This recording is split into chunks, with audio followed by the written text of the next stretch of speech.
안녕하세요. 색사랑 오죽헌입니다. 법화경 방편풍강의 81페이지부터 소개드리겠습니다. 사리불 5종 성불 1회부터 영리 제차까지입니다. 81페이지입니다. 본문 읽어드리겠습니다. 사리불 5종 성불 1회 종종인연 종종비유 광연언교 무수방편 인도중생 영리 제착. 사리불이여, 내가 성불하고 난 이래 여러 가지 인연, 여러 가지 비유로서 널리 언교를 말하고 무수한 방편으로서 중생을 인도하여 온갖 집착을 떨쳐버리게 했느니라. 통해 사리불이여, 석천이 부르신 후 설하셨다.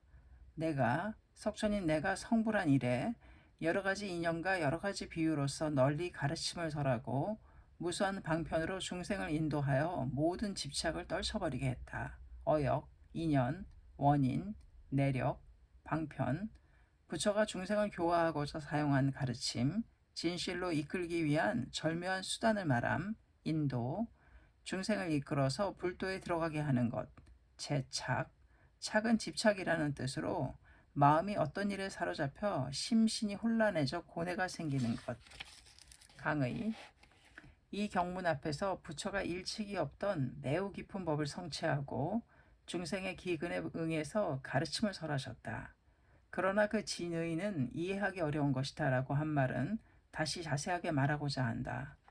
지금까지는 재불의 지혜에 대해 언급했지만 여기에서는 석존 자신에 한정하여 그 지혜를 밝혔다. 내가 성불하고 난 이래, 다시 말해 깨달음을 열고 나서 법화경에 이르기까지 석존은 이른바 이전의 재경을 설했다. 이 경문은 그 법화경 이전에 설법한 경의 특색을 간결하게 밝혔다. 다시 말해 석존이 법화경 이전에 여러 가지 인연, 왜 그렇게 되는가라는 내력과 비유를 들어 널리 가르침을 설한 일, 또 그 가르침은 사람들을 진실로 인도하려는 방편이었다는 사실, 그리고 사람들을 갖가지 집착에서 벗어나게 한 일을 설한 것이다. 이전경의 방편, 방편이란 부처의 자비를 근저로 하는 중생 구제의 수단과 방법이다.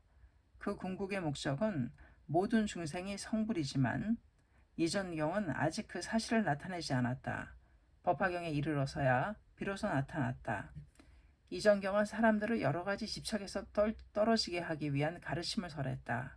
어떤 집착에 얽매이느냐는 사람에 따라 다르다. 그러므로 사람에 응해서 여러 가지 인연, 비유를 들어 여러 가지 가르침을 설했다. 그 가르침들은 성불이라는 목적으로 이끌어가는 수단에 불과하다. 그런 의미에서 이전경을 방편이라고 한다. 그렇지만 이전 방편의 가르침도 사람들에 대한 부처의 자비에서 나왔다. 온갖 기근에 응해서 적합한 가르침을 택하여 모든 사람을 만족시킨다.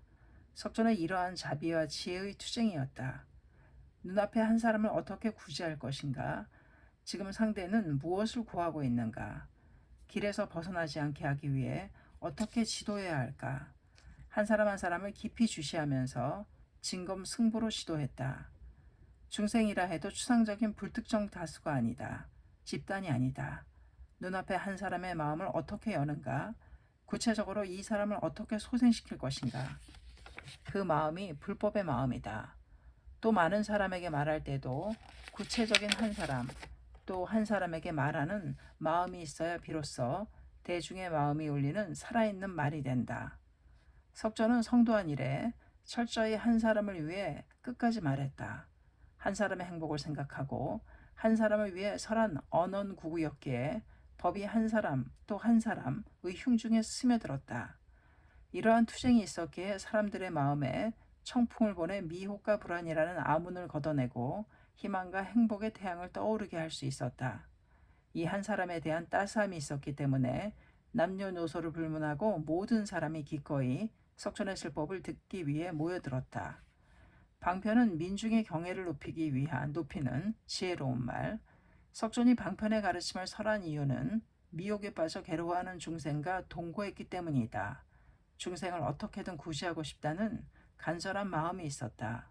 그 동고와 간절한 마음에서 어떻게 구제하면 좋은가, 어떻게 하면 미혹에서 해방시킬 수 있는가 하는 다시 말해 방편이 생겨났다. 자비가 지혜를 낳은 것이다. 보리스 밑에서 깨달음을 연 석조는 대자비심을 일으켜 중생을 구제하겠노라고 결의했다. 이때 시방의 부처가 나타나 과거의 부처처럼 방편력을 쓰시오. 우리도 모두 그렇게 했으므로 하며 석조는 격려했다. 그래서 석조는 자신이 깨달은 일찍이 없던 법을 설할 준비로 방편력을 써서 이전의 가르침을 설하기 시작했다. 법화경 142쪽. 그야말로 방편이란 민중의 경애를 높이는 지혜의 표현이다. 석조는 자비로운 말과 지혜로운 말로서 모든 민중을 구제하는 험난한 설법의 여정을 향해 힘차게 첫걸음을 내디뎠다. 인류에게 행복의 메시지를 발신하는 불교가 개막했다. 법화경의 비묘 방편. 먼저 이 경문에 설해진 방편은 이전경의 방편이라고 이미 말했다. 그러나 이것은 법화경의 방편품이라는 제명에 있는 방편이 아니다. 법화경의 방편에는 깊은 의의가 있다. 방편에 대해 천태는 법용 방편, 능통 방편, 비묘 방편 이렇게 세 종류로 나눴다. 이 가운데 법용 방편과 능통 방편이 이전경의 방편이고 비묘 방편은 법화경의 방편, 방편품의 방편이다. 법용 방편은 중생의 갖가지 기근에 맞춰 설한 여러 가지 법이다. 그 법의 작용으로 사람들에게 제각기 이익을 준다. 능통 방편은 진실로 들어가는 문이 되는 가르침이다. 그 가르침을 통해 가는 것이므로 능통이라고 한다. 이 이전의 방편은 부처의 지혜로 이끌기 위한 가르침이고 그런 의미에서 법화경에 도달하기까지의 수단이 되는 가르침이다. 정직사 방편이라고 있듯이 이전경의 방편은 법화경이 설해진 뒤에는 버려야 할 방편이다. 이것에 비해 법화경의 방편은 버려야 할 방편이 아닌 진실의 가르침이다. 그러나 진실이면서도 어디까지나 방편이다. 진실을 설한 품이지만 진실품이 아닌 방편품이다. 여기에 비묘 방편에 깊은 의미가 있다. 방편품 첫머리의 전개에 따라 말하면 제불의 지혜는 심신무량이며 일체의 성문 벽집을 영각이 이해하기가 어렵다. 말로서는 다 설할 수 없는 구국의 법이다. 그러나 굳이 이 제불의 지혜를 표현하지 않으면 중생은 영원히 어둠 속에 갇힌 채로 있게 된다. 그래서 부처는 굳이 말로 설한 것이다. 부처가 스스로 중생에게 다가가 말한다. 설할 말 자체는 설할 수 없는 진실과 비교하면 방편이다. 그러나 중생이 그 말로써 구제되는 것도 사실이다. 자비롭게 부처가 수자의로 전 민중에게 설한 법화경의 말, 그것이 비묘방편이며 이미 그것은 단순한 수단이 아니라 부처의 지혜와 하나인 방편이다. 니칠은 대성인이 법화경의 문자에 대해 문자 즉 실상이고 법화경의 문자는 69,384문자, 일자는 일불이니라. 어서 971쪽. 법화경의 문자를 배견하심은 생신의 석가열애를 만나 배우는 것이라 생각하시라. 어서 1122쪽 등으로 반복해서 가르치신 것도 이것이다. 어느 의미에서는 이전경의 방편과 법화경의 방편은 완전히 반대 방향을 향하고 있다고도 할 수 있다. 방편이란 산스크리트어의 원의로는 다가가다라는 의미인데 이전경은 사람들을 미혹에서 깨달음으로 다가가게 하는 방향이다. 중생이 부처의 지혜에 다가가는 방향이다. 그것이 법용, 능통의 두 가지 방편이다. 이것은 법화경에 이르면 소용이 없어지는 방편이다. 그에 비해 법화경은 부처의 지혜 그 자체를 수자의로 현실 세계를 향해 설명하고 표현한다. 부처가 중생의 세계로 다가가는 방편이 된다. 이것이 비묘 방편이다. 이 법화경의 힘으로 이전경도 그 진신의 일분으로서 되살아난다. 이것을 개회라고 한다. 방편품이 밝힌 제불의 지혜란 제법실상이며 바꾸어 말하면 일체 중생이 모두 부처라는 진실이다. 이 진실을 오직 부처와 부처만이 알고 있다는 것이 비묘방편의 비이다. 또 중생은 이해하기 어렵기 때문에 묘이다. 이 일체 중생이 모두 부처라는 진실에 눈뜨게 하는 가르침이 비묘방편이다. 도다 선생님, 우리가 범부로 있다는 것이 비묘방편, 예를 들면 500제자 수기품 제8에 나오는 의리주의 비유도 그것을 의미한다. 어떤 남자가 있었는데 친구가 그의 옷 속에 무상의 구슬을 넣어 꿰맸다. 하지만 그는 술에 취한 나머지 그 사실을 깨닫지 못하고 입을 것과 먹을 것이 없어 괴로워한다. 나중에 그 친구와 재회했을 때 친구가 그 사실을 가르쳐주자 비로소 자신이 보배를 가지고 있었다는 사실을 깨닫는다. 자신이 본래 보배 흉중의 불개를 가지고 있었다는 사실을 친구 부처는 알고 있었지만 당사자인 본인 구계의 중생은 깨닫지 못했다. 범부가 그대로 부처다. 이것은 이해하기 어렵다. 범부가 그대로 부처다. 이것은 이해하기 어렵다. 믿지 않으면 어디까지나 비이다. 그러나 깨달으면 비가 되지 않는다. 묘의 힘이 나온다. 도단 선생님이 이렇게 말씀하셨다. 우리가 다만 범부로 있다는 것은 비묘방편이며 진실은 부처이다. 이것을 자각하면 비묘방편을 이해했다고 할 수 있다. 부처이지만 범부로 태어난다. 그것은 인간혁명하여 묘법을 증명하고 그 모습을 보여주면서 광선유포를 하기 위함이다. 처음부터 건강하고 돈이 많아 윤택하다면 사람들은 묘법의 힘을 알 수 없다. 그러므로 굳이 범부의 모습으로 고생하는 것이다. 이것이 비묘방편이다. 요컨대 말법의 법화경인 어본전을 믿고 구계의 현실 속에서 투쟁하는 여러분의 모습이야말로 비묘방편이다. 어본전 근본으로 끝까지 살아간다면 어떠한 고뇌도 불계를 강하고 깊게 해주는 방편이 된다. 괴로움도 즐거움도 모든 일이 묘법의 힘을 나타내는 방편이 된다. 인생은 연극과 같다고 한다. 그대로이다. 어떤 사람은 상업으로, 어떤 사람은 교육계에서, 어떤 사람은 남편으로, 아버지로 각자 연기하고 있다. 그 배역 자체는 방편이다. 그러나 배우는 역이 끝나면 그 이외의 사명은 없다. 역을 연기할 때가 자신의 진실을 최대한으로 발휘하는 때이다. 생활적 신심이다. 구계라고 해도 현실이라는 구계의 무대에 즉해야만 나타낼 수 있다. 아무쪼록 이 인생이라는 무대에서 훌륭한 인간혁명의 드라마를 완벽하게 연기하기 바란다. 불행에서 행복으로, 절망에서 희망으로, 숙명에서 사명으로, 고뇌에서 상락으로 이 역동적인 전환을 가능케 하는 원동력이 묘법이고 신심이다. 종횡무진의 대화로 홍법, 불법의 생명선은 대화이다. 부처의 근본 목적은 모든 사람의 생명에 부처와 똑같은 영지, 불치견을 여는 것이다. 이 사실에서도 알 수 있듯이 불법을 다른 사람에게 이야기하는 것은 상대방을 근본적으로 공경하기 때문이다. 이야기해도 소용없다고 생각하면 말하지 않는다. 인간을 존경하기 때문에 말한다. 그 사람을 신뢰하기 때문에 끈질긴 대화를 할 수 있다.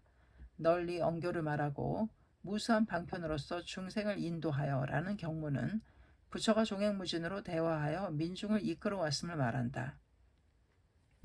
석존도 니치렌 대성인도 사람들 한가운데에서 대화로 법을 넓히셨다. 또 마키구치 선생님, 도다 선생님도 대화와 자담의 달인이셨다. 상대가 서민이든 지위가 높은 사람이든 언제든 신념에 찬 당당한 대화의 역사를 남기셨다.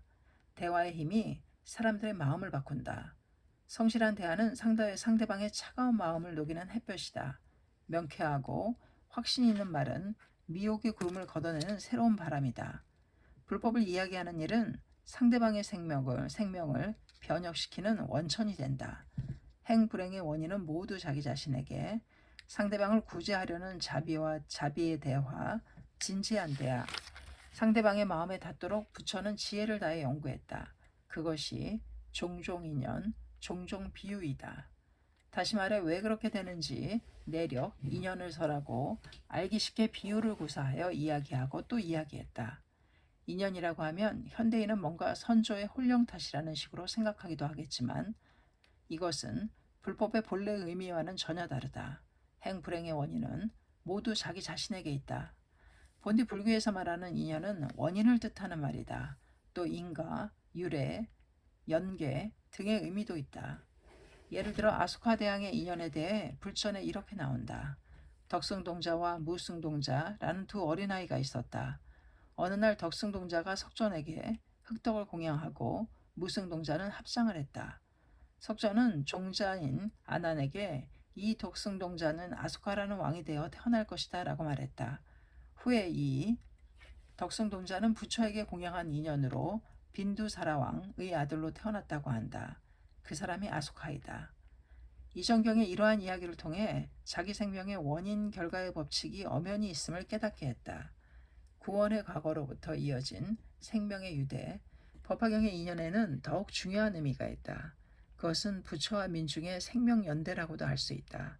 다시 말해 3000진정겁, 500진정겁이라는 구원의 과거로부터 이어진 부처와 중생의 관계이다.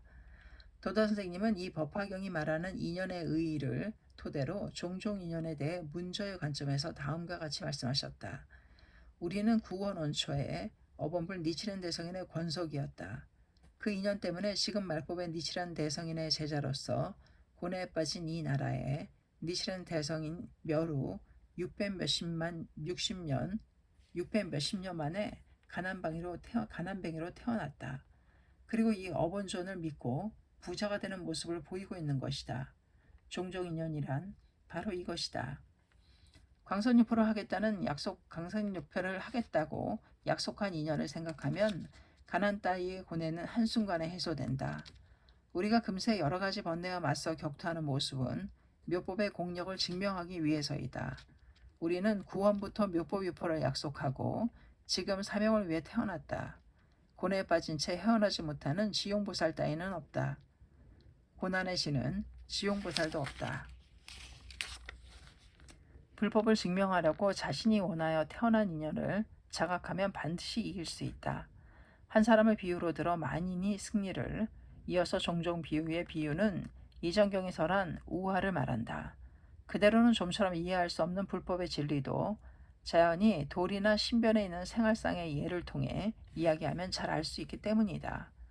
그러므로 비유의 근본은 사람들에 대한 자비이다. 자비의 마음이 강하기 때문에 조금이라도 알기 쉽게 해주자는 절묘한 비유를 설하셨다. 부처는 사람들의 기근에 응해서 모든 현상, 눈에 보이는 것을 비유로 사용했다. 예를 들면 이정경은 번뇌를 사람을 휩쓸고 가는 경류에 비유하고 불성의 빛을 가리는 덮개에 비유했다. 그리고 심신을 불태우는 불에 비유하고 엄청난 해를 주는 독에 비유하는가 하면 길을 잃으면 나올 수 없는 밀림 등을 비유했다. 이처럼 번뇌의 두려움을 가르치고 번뇌에서 벗어나게 하려고 했다. 그러나 번뇌에서 벗어나는 것만이 부처의 깨달음이 아니다. 이정경의 비유는 어디까지나 부처의 지혜의 일면을 비유하는 것에 지나지 않는다. 오히려 이런 비유에 집착하면 부처의 깨달음에서 멀어질 위험이 있다. 이에 비해 법화경의 비유는 부처의 지혜와 일체인 비유이다. 부처의 깨달음과 지혜를 그대로 열어서 보여주기 위한 것이기 때문이다. 또 근본의 법인 남묘호랭개교에서 되돌아볼 때 법화경 28품을 포함하는 일체경은 모두 남묘호랭개교의 어본존을 사람들에게 이해시키려는 장대한 비유라고 할 수 있다. 또 문저에서 보면 생활상에 나타나는 신심의 실증은 어본전의 공력을 설명하는 비유다. 참으로 현실 생활의 실증이라는 비유는 어본전의 진리를 운변으로 말한다. 도다 선생님은 종종 비유에 대해 대성인 제세 당시의 신도가 사신홍법에 면류하여 공덕을 받는 모습을 나타내는 사실은 우리에게 비유에 해당한다고 말씀하셨다. 당시 문화의 활약은 후세의 기감이다. 직장에서 고난을 극복한 시족인고 신심을 반대하던 아버지를 입신시킨 이케가미 형제, 병마의 수급을 단절하고 후계의 사명을 완수한 난조 도끼미스, 죽은 남편의 목까지 투쟁한 묘이친이 등 고경을 극복하고 실증을 낸 문화들의 모습은 같은 문제에 직면한 우리에게 커다란 격려가 된다. 이 원리는 지금도 변함없다. 우리 체험담도 같은 원리다. 승리한 한 사람의 체험은 많은 사람에게 이해와 용기 그리고 희망을 준다. 그대의 승리는 만인이 승리할 수 있다는 훌륭한 예증이 된다. 그대가 어려움에 이기면 남들에게 그렇다면 나도 이길 수 있다. 저 사람도 이길 수 있다. 모두가 이길 수 있다는 확신을 준다. 사람들이 묘법의 힘을 말하는데 그 예로 저 사람을 보라. 그 예로 저 사람의 인간형만한 모습을 보라 하며 당신의 승리를 비유로 들어 말할 수 있다. 그런 의미에서 우리는 사람들을 위해 인간혁명의 드라마를 많이 만들어야 한다. 자신의 인생을 수많은 종종인연, 종종비유로 장식했으면 한다. 그리고 자신의 지역을 이 사람도 이겼다, 저 사람도 이겼다, 이 사람도 행복해졌다 는 다종다용한 인간혁명의 종종비유로 자그마하게 꽃밭처럼 장식해야 한다. 집착을 간파하는 지혜, 온갖 집착을 떨쳐버리게 했다는 석존이 인연과 비유를 들어 사람들의 갖가지 욕망과 미혹을 없애려고 했다는 것을 말한다. 사람을 불행하게 하는 원흉은 여러 가지 일에 집착하는 마음이다. 집착이란 문자 그대로 얽매이는 마음이다. 번뇌나 욕망 등이다. 석조는 이정경에서 불행에 빠진 국의 사람들에게 집착해서 벗어나는 길을 가르쳤다. 그것이 영리제착, 온갖 집착을 떨쳐버리다이다. 그러나 법화경의 마음은 번뇌를 단절하는 것이 아니다. 묘법을 근본으로 했을 때 번뇌를 그대로 보리로 바꿀 수 있다. 이것을 즉 번뇌 즉 보리라고 한다. 니시른 대성이는 어이구전에서 법화경 야광품의 일체의 고를 떨쳐버리게 하다라는 경문에 대해 이의 자를 명이라고 읽느니라. 이라는 글자는 분명히 한다는 뜻이다 라고 말씀하셨다. 온갖 집착을 떨쳐버리게 했다는 대성인의 불법에서는 온갖 집착을 분명히 한다는 의미이다. 집착을 떨쳐버리는 것이 아니라 분명하게 본다. 다시 말해 번뇌와 집착을 버리고 떠나는 것이 아니라 올바르게 간파하고 행복의 원동력으로 활용하는 것이다. 확실히 집착을 떨쳐버리라고 말은 해도 떨쳐버릴 수 있는 것이 아니다. 또 설령 떨쳐버리려면 현실 사회에서는 살아갈 수 없게 된다. 중요한 점은 집착에 휘말리지 말고 끝까지 이용하는 것이다.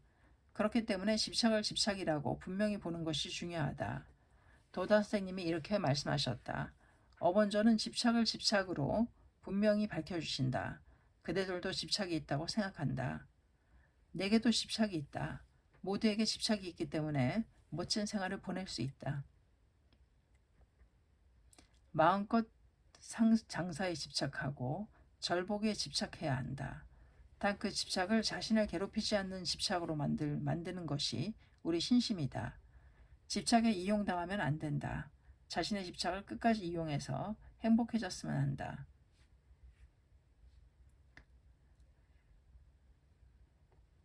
이 집착을 분명히 하여 끝까지 이용하는 경에 마음껏 집착하여 멋진 인생을 사는 방식이야말로 대승불교의 진수이다. 마음껏 번뇌를 불태우고 그만큼 진지하게 제목을 올리고 행동하면 된다. 그 점이 중요하다. 그렇게 하면 번뇌가 계기가 되어 자신의 성부를 향해 나아간다. 신심은 올라야 할 산을 스스로 만들고 스스로 산에 도전한다. 그 반복이다. 그것이 처음에는 자신만의 작은 번뇌에 사로잡힌 경애가 이윽고 벗을 위해 사람들을 위해 인류를 위해서라는 커다란 번뇌에 도전할 수 있는 자신이 된다. 그러기 위해서도 항상 무엇을 위해 라고 생각해야 한다. 이 점이 중요하다. 인생의 근본 목적이 결정되면 집착을 잘 이용하게 된다. 모든 것을 행복의 순풍으로 만들 수 있다. 그러기 위한 신심이다. 이 법리는 욕망에 흔들리는 현대사회에 틀림없이 커다란 지표가 될 것이다. 감사합니다. 책사랑 오죽헌이었습니다.